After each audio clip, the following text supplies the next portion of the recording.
Face aux injures que subit le grand impérateur actuellement sur Internet, il y a un grand frère qui a soulevé une série de questions que j'ai trouvées très pertinentes, que je vais partager avec vous ici, avant de pouvoir développer ma propre thèse. Il dit: pourquoi ce silence du côté de ceux qui se présentent comme des soutiens du chef de l'État? Face à ce qui se passe actuellement sur les réseaux sociaux, nous sommes en droit de nous poser des questions. Le président de la République est attaqué, la première dame est attaquée, la mère du chef de l'État est également prise pour cible.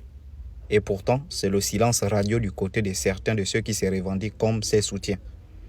Pourquoi ce silence? Pourquoi restez-vous dans votre coquille alors que ceux que vous affirmez défendre sont directement pris à partie?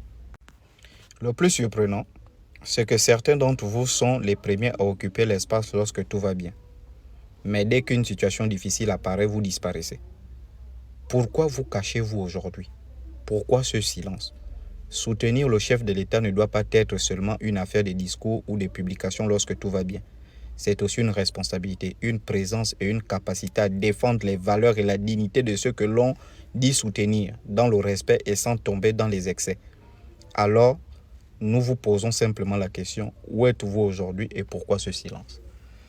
C'est une très bonne question.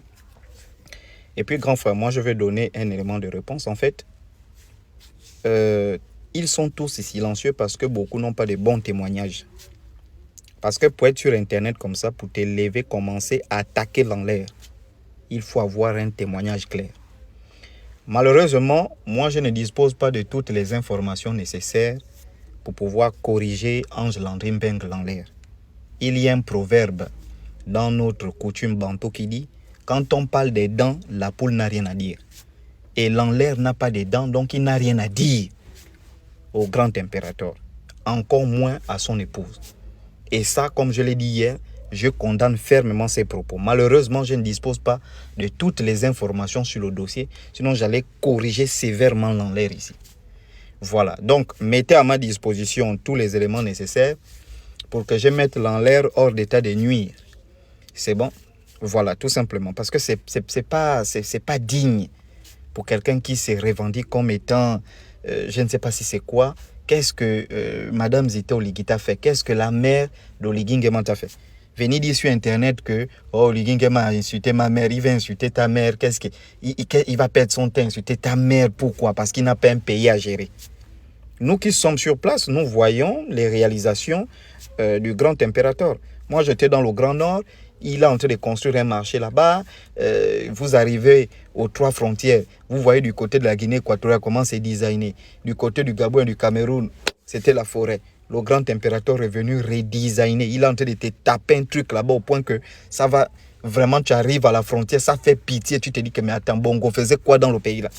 Le grand impérateur est venu restructurer tout ça. Donc, partout dans le Gabon, il y a des choses qui réalisent, qui malheureusement souffrent de visibilité.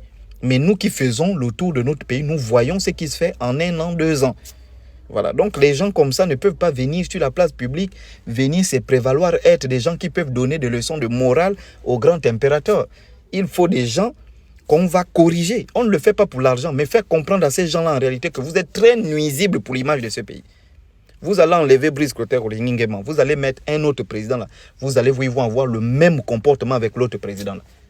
Quand on est payé pour insulter, voilà.